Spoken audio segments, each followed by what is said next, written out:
zdravím pri ďalšej edícii Filmovej, tentokrát znovu s našim zahraničným korešpondentom, Chesterom. Čaute. A aby sme nezdržovali, festival v Cannes, ktorý sa každoročne koná vo francúzskom letovisku Cannes. A čo si o ňom myslíš? Jak sa ti zdal tento ročník? Čo sa dozvedel nového o filmoch?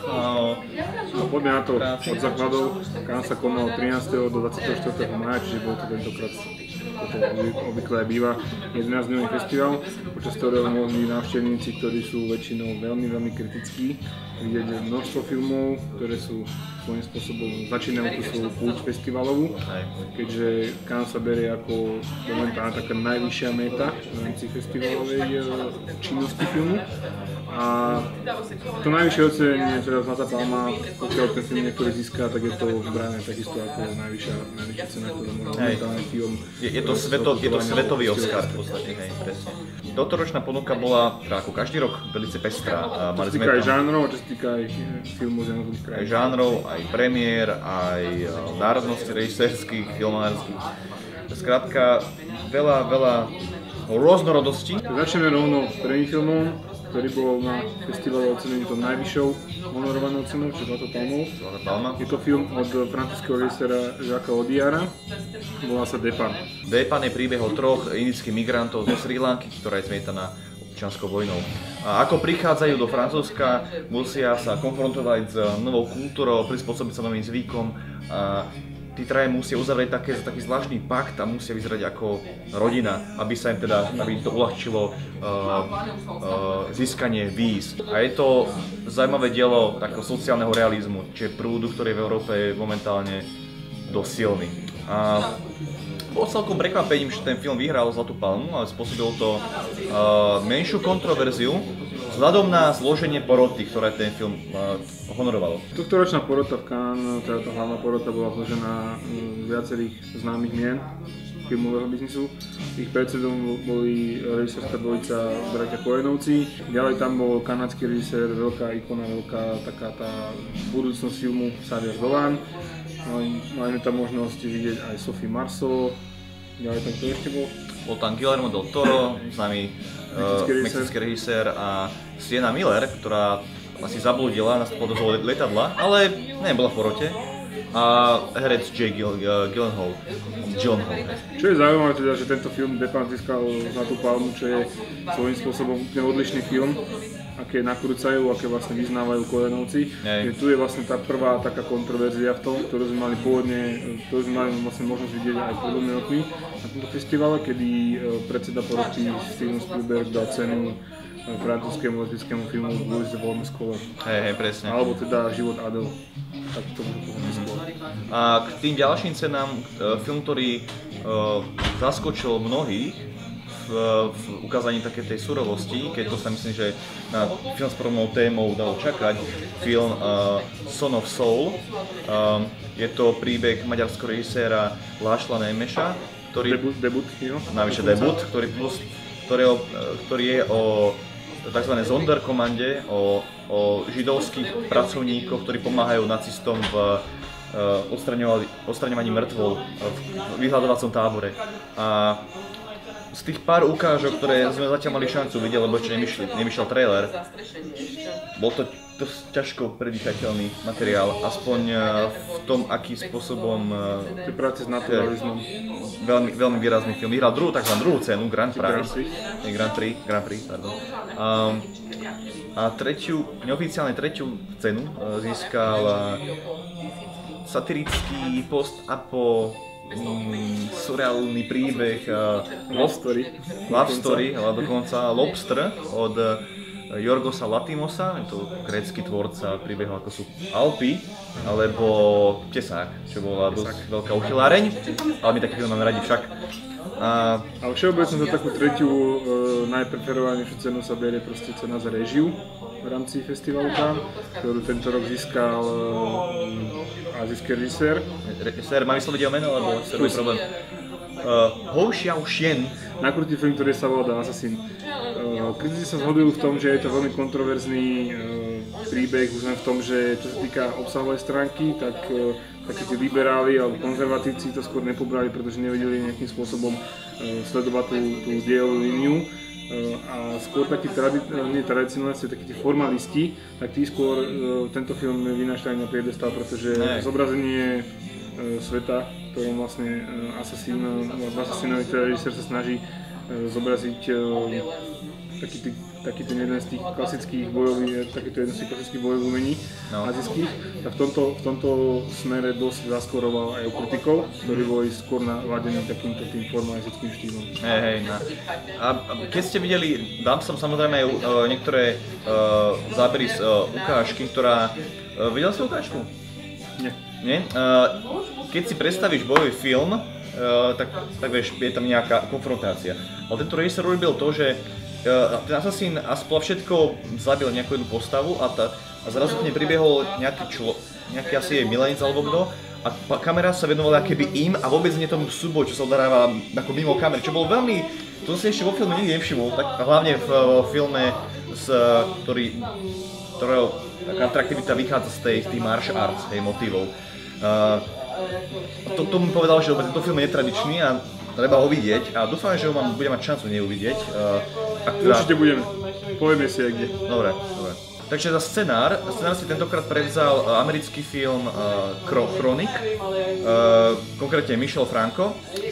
Je to príbeh o sestre, o mužskej sestre, ktorého hrá Tim Roth. Človek, ktorý vlastne sa stará o smrteľne chorých ľudí, ktorí sú už na tej poslednej štácii.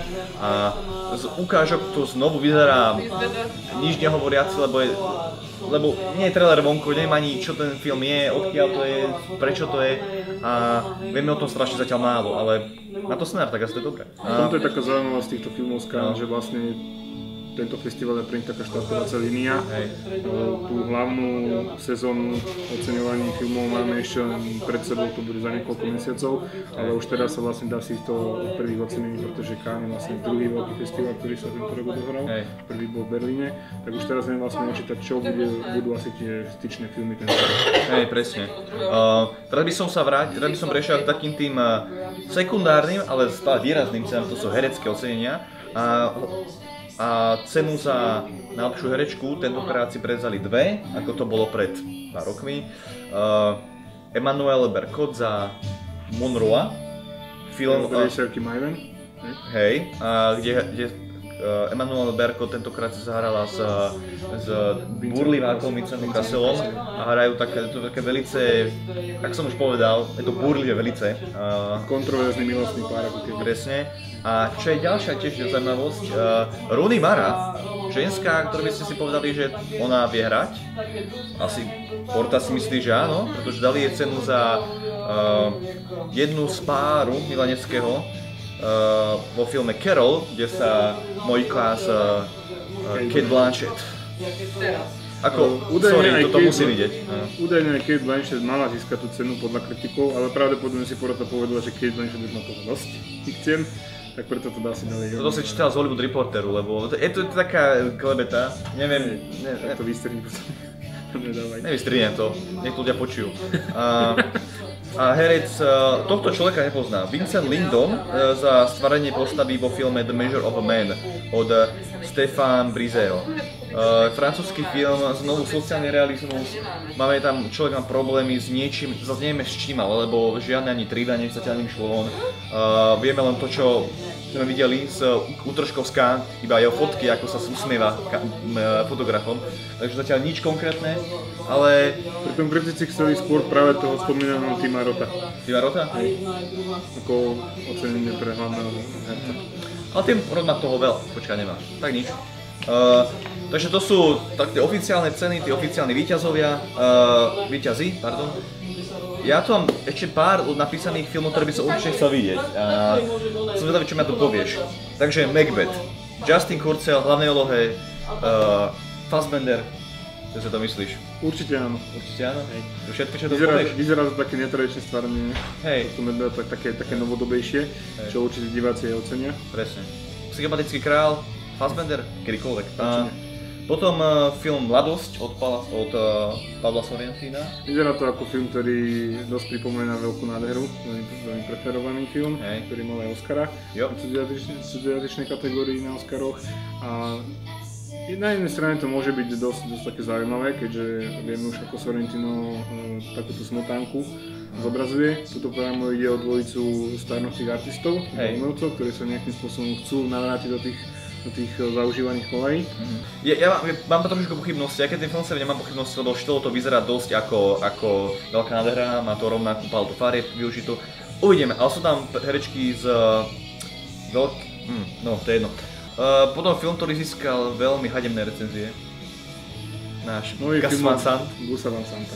Sea of Trees.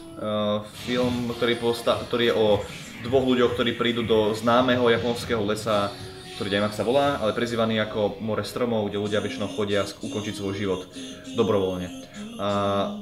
Vraj je to patetické, vraj je to sentimentálne, ako každý film Gusa Van Santa, priznajme si. Ale asi nemá nejaký extrémne dobrý film. On nemá žiadny dobrý film, podľa mňa. Okrem Will Hunting, možno. Možno. Dobre. A ďalší zaujímavý film, ktorý by stál za spomenutie, je Sicario. Sicario sa volá všetko. Sicario od kanadského režiséra Denisa Villeneuva. Jeho si môžeme pamätať ako tvorcu Výborného zmiznutia.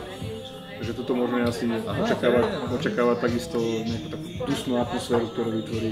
Samozrejme to bude nejaký film, ktorý sa určite, keďže nie sú takisto nejaké informácie, nie je trailer, nie je prakticky takmer nie v jednom filme, takže tiež môžeme očakávať, že to bude takto atmosféricky dusná film. Dúfajme. A myslíš, že vieš o nejakom festivale, ktorý by sa blížil v blízkej dobe, ktorý by mohol nejakým spôsobom nám ukázať filmy z Cannes? V blízkej dobe to nie. Ale v oktobri sa bude v českých a slovenských kinách konať druhý ročník festivalu B2 Cannes, taktovkou Filmy rok spoločnosti. A uvidíme tam dokonca 5 filmov z tohto festivalu, keďže B2 Cannes je vlastne festival, ktorý zbiera najlepšie a najviac ocenované filmy z troch najväčších festivalov v Európe, čiže z Benátok, z Berlína a z Cannes.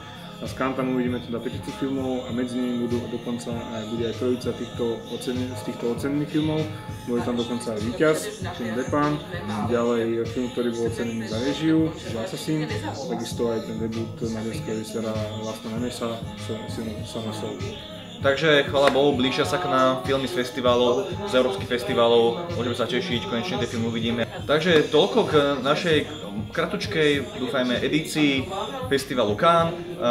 Dole v prílohách vám hodím nejaké linky na stránky, kde si môžete pozrieť kompletný zoznam filmov, ktoré boli premietané. A pozrite si niečo o nich, pozrite si ukážky, prečítajte si o nich. Čakajte na ukážky.